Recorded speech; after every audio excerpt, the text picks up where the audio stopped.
नमस्कार दोस्तों, आज हम बात करने वाले हैं आइक्वा का एनियो 11 और G11 दो मॉडल के बारे में बात करेंगे। इसके लॉन्च डेट के बारे में बात जानेंगे और इसके फीचर्स के बारे में बात जानेंगे। तो आइक्वा अप्रैल 2026 में दो अलग अलग मॉडल्स पर फोकस कर रहा है। आइक्वा एनियो 11 गेमिंग फ्लेक्सिबल लेवल फोन है और आइक्वा G11 बड़ी बैटरी वाला मिड रेंज फोन है। दोनों के बारे में डिटेल्स हम जानते हैं। इससे पहले इसके हम पॉजिटिव बारे में और नेगेटिव बारे में जानते हैं और ये किसके लिए बेस्ट है इसके बारे में हम जानेंगे। चाहिए चलते हैं। तो पहले हम बात करते हैं इसके पॉजिटिव के बारे में। पॉजिटिव प्लस यानी प्लस पॉइंट के बारे में बात जानते हैं।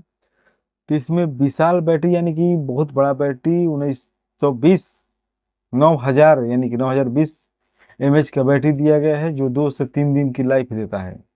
165 Hz हर्सेज स्मूथ डिस्प्ले दिया गया है। अच्छा डिमिस्ट्री 8500 परफॉर्मेंस मिड रेंज में अच्छा है। वैल्यू फॉर मनी प्राइसिंग है। अब बात करते हैं इसके माइनस पॉइंट के। तो कैमरा सेटअप बहुत बेसिक, कोई अल्ट्रा वाइड टेलीफोटो नहीं है। प्रोसेसर फ्लैगशिप लेवल नहीं है, एनयू 11 से कम पावरफुल है। फ्रंट कैमरा कुछ रिपोर्ट में कमजोर बताए गए हैं। अब बात करते हैं ये इसके प्लस पॉइंट और माइनस पॉइंट के बारे में। तो बड़ी बैटरी और स्मूथ डिजाइन चाहने वालों के लिए, यूजर्स के लिए अच्छा है, जैसे study, social media, light gaming के लिए अच्छा है। हेवी गेमिंग के लिए एनियो बेहतर हो सकता है। तो चलिए अब इसके फीचर्स के बारे में जान लेते हैं। तो आइक्वा एनियो 11 लॉन्च इसका लॉन्च चीन में 30 अक्टूबर 2025 को लॉन्च हो चुका है। भारत में अभी कोई आधिकारिक लॉन्च डेट नहीं किया गया है। कई रिपोर्टों के अनुसार आइक्वा 2026 में नियो सीरीज को पूरी तरह स्किप कर सकता है, फ्लैगशिप स्ट्रेटेजी पर फोकस की वजह से। अगर लॉन्च होता है तो अप्रैल जून 2026 के आसपास शायद ये संभव है। भारत में उपलब्धता अभी भी अनिश्चितता है। भारत में उपलब्धता अभी भी अनिश्चित है। अब बात करें इसकी अनुमानित कीमत की, तो ये 40,000 से शुरुआत होता है। 12 GB plus 256 GB, top variant में 50 GB तक जा सकता है। इसके मुख्य स्पेसिफिकेशन के बारे में बात करें तो display 6.82 inch 2K T-pico AMOLED, एक 1440 एक 3138 से 144 hertz display rate, high brightness 4500 nit तक ये आता है। ईयर anti reflex coating 200 2592 hertz PWM dimming है। प्रोसेसर इसमें Qualcomm Snapdragon 8 elite 3nm plus iQOO का Q2 गेमिंग चिप है। LPDDR5X है। रैम इसमें 12 से 16 GB दिया गया है। यूएफ UFS 4.1 स्टोरेज में दिया गया है, जो 256 GB से 1 TB तक ये सपोर्ट करता है।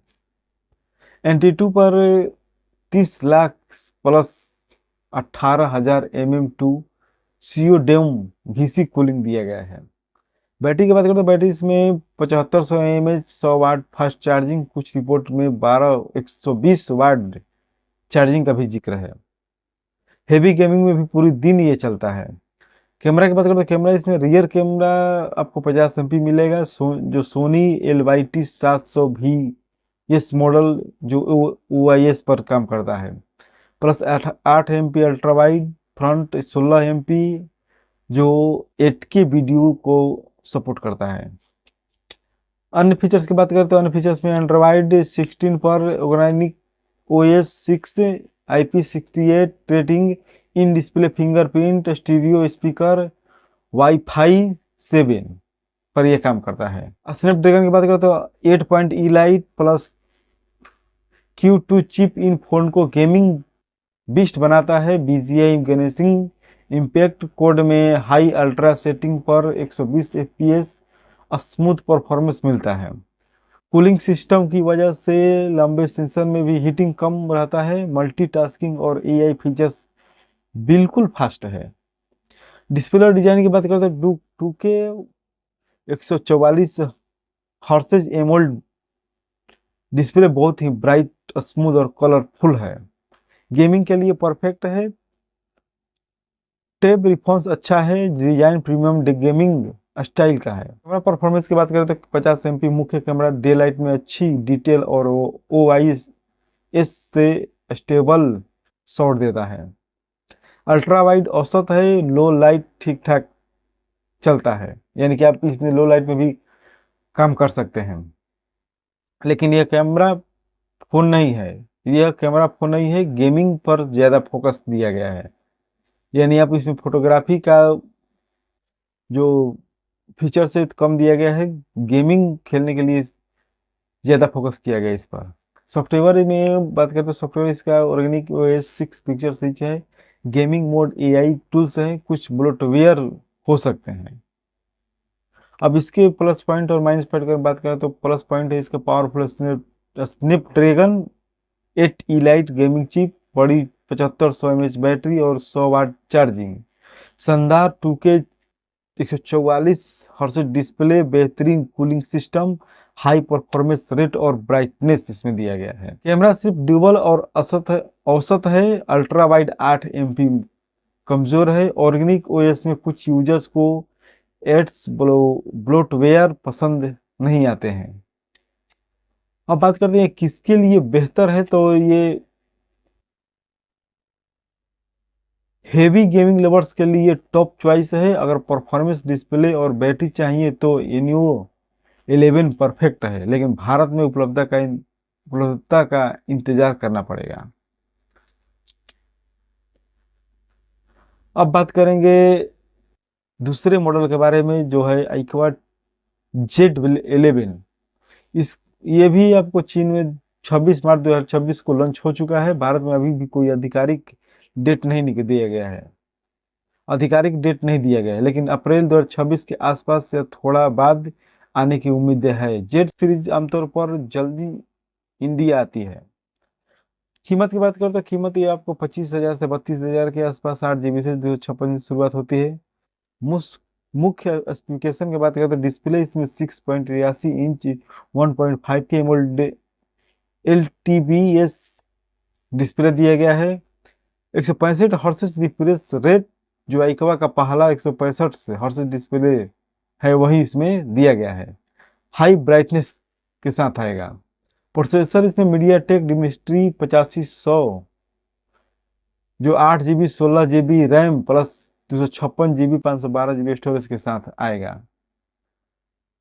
बैटरी इसमें 9020 iQOO का अब तक का सबसे बड़ा बैटरी है, जो 90 वाट फास्ट चार्जिंग के साथ आएगा। कैमरा इसमें रियल 50 मुख्य +2 सहायक फ्रंट 16, कुछ रिपोर्ट में 2.45 MP भी कैमरा का जिक्र किया गया है। एंड्रॉयड 16 पर ऑर्गेनिक 6 IPS रेटिंग इसमें 64-68 दिया गया है, जो स्लिम डिजाइन के साथ आएगा। अब बात करें इसके परफॉर्मेंस और गेमिंग रिव्यू के बारे में, तो डिमिस्ट्री 8500 डेली यूज, मल्टीटास्किंग और मीडिया हेवी गेमिंग के लिए काफी अच्छा है।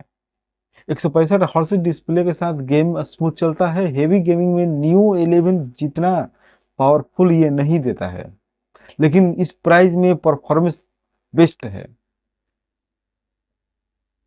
इसके बाद है इसके बैटरी के बारे में, तो बैटरी इसमें 9020 mAh बैटरी इस फोन की सबसे बड़ी USP है। नॉर्मल यूज में ये 2 से 3 दिन आसानी से चलता है। गेमिंग वीडियो में ये 1.5 से 2 दिन भी ये आराम से चल सकता है। 90 वाट चार्जिंग इसमें फास्ट चार्जिंग दिया गया है। डिस्प्ले और डिजाइन की बात करते हैं, 165 हर्ट्ज डिस्प्ले बहुत स्मूथ स्क्रॉलिंग और गेमिंग एक्सपीरियंस देता है। डिजाइन सिंपल और लाइट वेट है।